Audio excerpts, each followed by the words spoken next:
அப்படியெல்லாம் கூட நடக்குமோ? என்ன கூத்துங்கிறீங்க? ஆனா ஃபியூச்சர் என்னவா இருக்குன்றதை மட்டும் இப்ப நான் சொல்றேன். உங்களுக்காக உண்மையா உழைக்க வந்த இந்த விஜயா, இல்ல இந்த விஜயோட ஆட்சி அமைஞ்சிட கூடாதுன்னு தடுக்க நினைச்ச ஸ்டாலின் சாரா? அவ்வளவுதான். இதுக்கு நடுவில் வேற யாரும் எந்த அல்லு சில்லும் உள்ள வந்து நம்மளை தடுக்கிறதோ எதிர்க்கிறதோ ஏதாவது பண்ணாங்கன்னா நிர்வாகம் அதுக்கு பொறுப்பில்லை ராஜா, நிர்வாகம் அதுக்கு பொறுப்பில்லை. ரிசல்ட் என்னவா வரும்ன்றது அது உங்களுக்கே நல்லா தெரியும். நம்மளை ஏளனமா பேசுறதா நினைச்சு நினைச்சு அவங்களுக்கு ஆப்பு வச்சுக்கிறாங்க. திமுக நம்மளை தடுக்க திமுக நம்மளை எதிர்க்க திமுக நம்மளை அவமானப்படுத்த அத்தனையும் நமக்கு நன்மையே.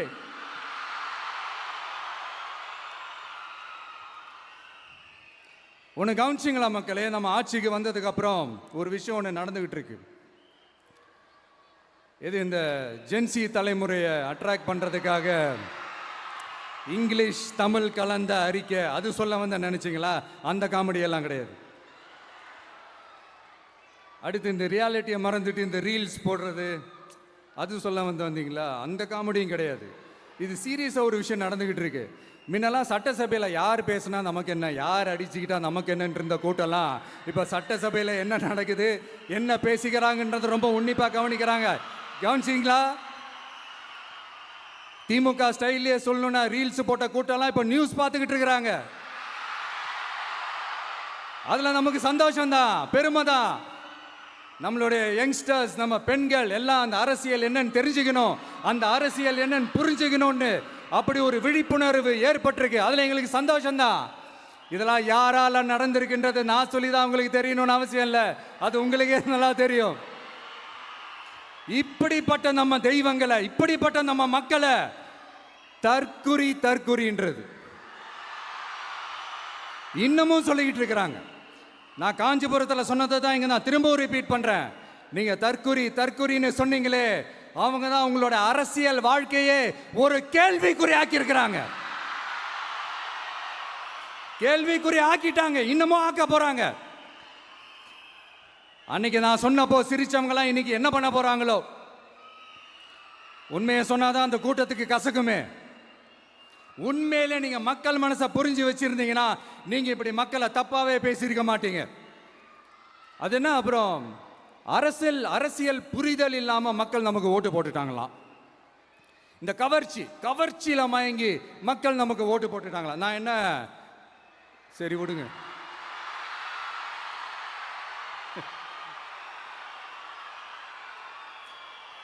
மக்கள் அவங்களுக்கு ஓட்டு போட்டா அந்த மக்கள் நல்லவங்களாம், அதே மக்கள் நமக்கு ஓட்டு போட்டா அந்த மக்கள் கெட்டவங்களா, தற்குறியா. இதே மக்கள் தான் இத்தனை வருஷமா உங்களுக்கு ஓட்டு போட்டுட்டு இருந்தாங்க. உங்களுக்கு மட்டும் என்ன, வேற ஏதாவது பிளானட்ல இருந்து குதிச்சு ஓட்டு போட்டு போனாங்களா? தற்குறியாமா, தற்குறி நல்லா வருது, வேணான்னு பாக்குறேன். எங்க அண்ணன் விஜயகாந்த் அண்ணன் சொல்ற மாதிரி, அண்ணா அவர்கள் ஆரம்பிச்ச கட்சியை ஒரு அடிமை கூடாரமா ஆக்குனது யாருங்க சார்? இப்படியெல்லாம் ஆக்கிட்டு உண்மையை சொல்லு உடன்பிறப்பேவா. உங்களோட அந்த உண்மையான உடன்பிறப்புக்கெல்லாம் என்ன சொல்றாங்க தெரியுமா சார்? திமுக இப்படி ஆனதுக்கு காரணம், அந்த காரணத்தை வெளியிலலாம் போய் தேடாதீங்க, உங்க குடும்பத்துக்குள்ளேயே கேளுங்கிறாங்க. உங்களுக்காக மாடா உழைச்சி தேஞ்சு போய் கிடக்கிறோம். திமுக இப்படி ஆனதுக்கு காரணம் உழைக்காம சொகுசா இருக்கிற உங்க குடும்பத்துக்குள்ளேயே போய் கேளுங்கிறாங்க. ஒவ்வொரு திமுக தொண்டனும் அதை சொல்றாங்க. அதை புரிஞ்சிக்காம நம்மளையும் நம்ம மக்களையும் தப்பா பேசிக்கிட்டு, நீங்க மக்களை தப்பா பேசுனீங்கன்னா இந்த விஜய் வந்து கேள்வி கேட்பான், சும்மா இருக்க மாட்டான். இந்த விஜயும் தமிழ்நாட்டு மக்களும் வேறு இல்லை. இந்த விஜய் தான் தமிழ்நாட்டு மக்களோட ஒரு உண்மையான ஒரே பிரதிநிதி. இது இன்னைக்கும் சரி, நாளைக்கும் சரி, நாளன்னைக்கும் சரி, இதுதான் நிஜம். மறுபடியும் சொல்றேன், நமக்கும் மக்களுக்கும் இடையே இருக்கிற இந்த பூர்வ ஜென்ம பந்தத்தை, அந்த உறவை ஏதோ இந்த சதிகள் சூழ்ச்சிகள் பண்ணி யாராலையும் எதுவும் கெடுக்கவே முடியாது. கெடுக்க ட்ரை பண்ணீங்க. நம்ம ஆட்சிக்கெல்லாம் வரதுக்கு முன்னாடி என்ன சதிகள், என்ன சூழ்ச்சிகள், என்னென்னலாம் பண்ணி எப்படியெல்லாம் தடுத்துடலான்னு.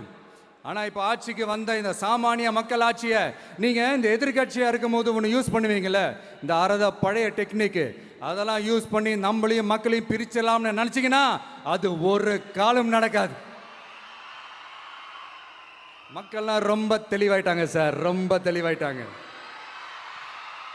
அதனால ஒரு ஆக்கப்பூர்வமான ஒரு எதிர்கட்சியா செயல்பட்டு மக்கள் மனசை வெல்ல பாருங்க. இந்த கடைசி லாஸ்ட் 1 மந்தா நடந்த ஒரு சில விஷயங்கள் உங்ககிட்ட நான் ஷேர் பண்ணணும்னு ஆசைப்படுறேன். இந்த 200 யூனிட் மின்சாரம், கட்டணமில்லா மின்சாரம் அறிவிச்சோம். அதில் ஆல்ரெடி இருந்த 100 யூனிட் திமுக கொடுத்தது கிடையாது. மேடம் ஜெயலலிதா மேடம் இருந்தப்போ செஞ்சுட்டு போனது. ஸ்டாலின் சார் பதவி போன அந்த கடுப்புல அறிக்கையா விட்டு தள்ளிக்கிட்டு இருக்கிறாரு. என்ன பண்ணீங்க உங்களுடைய ஆட்சியில? மக்கள் பணத்தை, டாஸ்மாக்ல இருந்து அடிச்ச அந்த பணத்தை, ஊழல் செஞ்ச அந்த ஃபைல க்ளோஸ் பண்றதுக்கு அலையா அலைஞ்சிங்க. ஆனா இந்த விஜய் மக்களுக்கு தொந்தரவா இருக்கிற அதே டாஸ்மாக க்ளோஸ் பண்ணா. விவசாயிகளோட அந்த கடனை தள்ளுபடி மேக்சிமம் இந்த 1 மந்த்ல என்ன செய்ய முடியுமோ அதை செஞ்சான். நீங்க தான் அந்த நிதி சம்பந்தமா இருக்கிற எல்லா கேட்டையும் லாக் பண்ணி வச்சுட்டு போயிருக்கிறீங்க. அதை சரி செய்ய வேணாமா? அதை ஒழுங்குபடுத்த வேணாமா?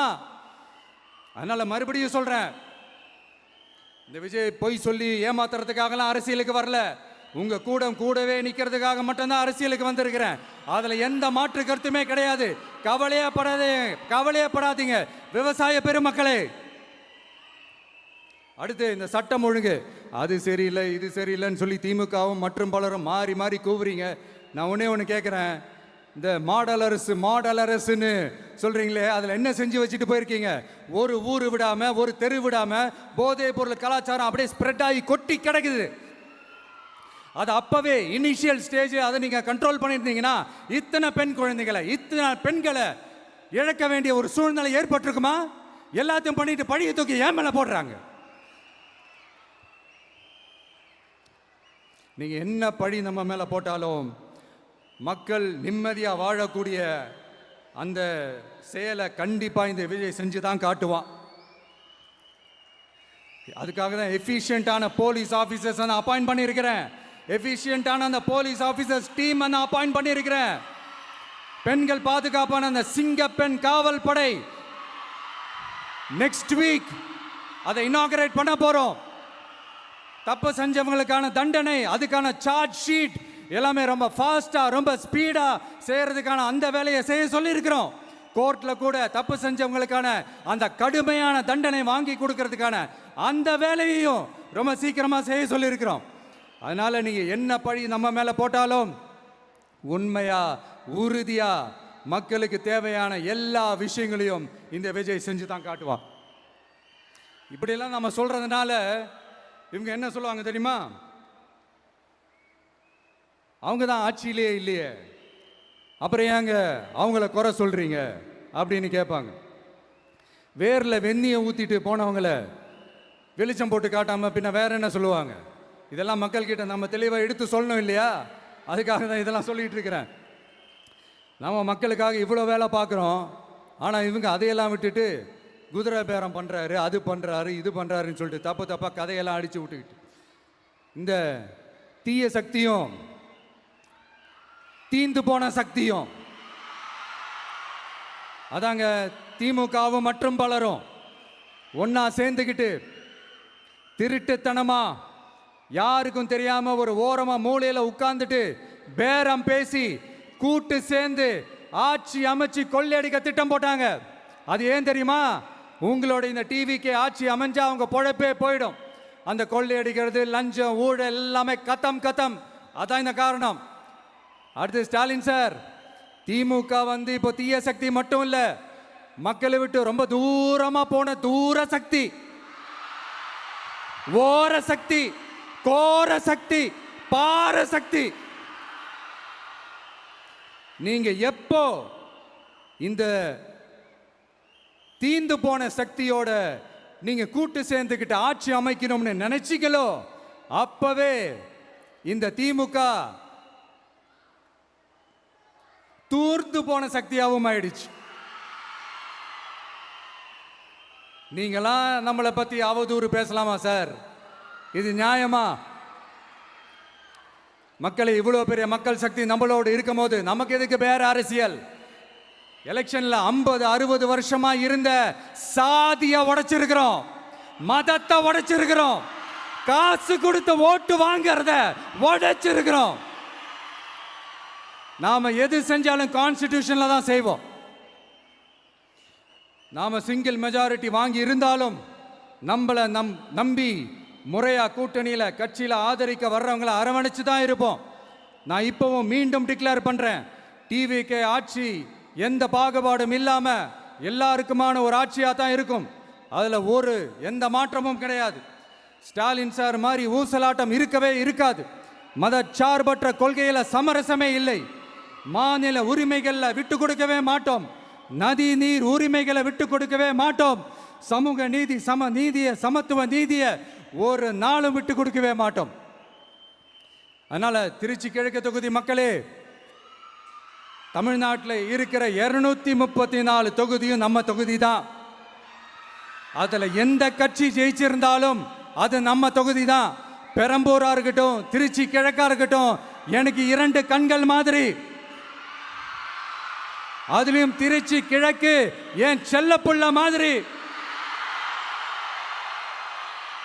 அதனால வரப்போற இடைத்தேர்தல்ல உங்க வீட்டில் இருக்கிற ஒருத்தரை, உங்கள ஒருத்தரை தான் வேட்பாளரா நிக்க வைக்க போறோம்.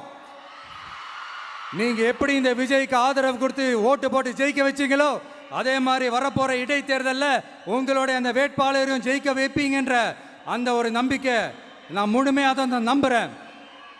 உங்களுக்காக உழைக்க வந்திருக்கிறேன். உங்களுக்காக எல்லா விஷயத்தையும் நான் பார்த்து பார்த்து செய்வேன். ஊழல் இல்லாத, லஞ்சம் இல்லாத ஒரு ஆட்சியை நான் கொடுப்பேன். I understand. ஒரே நாள் அது நடக்காததான், மேஜிக் இல்லை. பட் ஒரு நாள் அதை நான் நடக்க வைப்பேன்.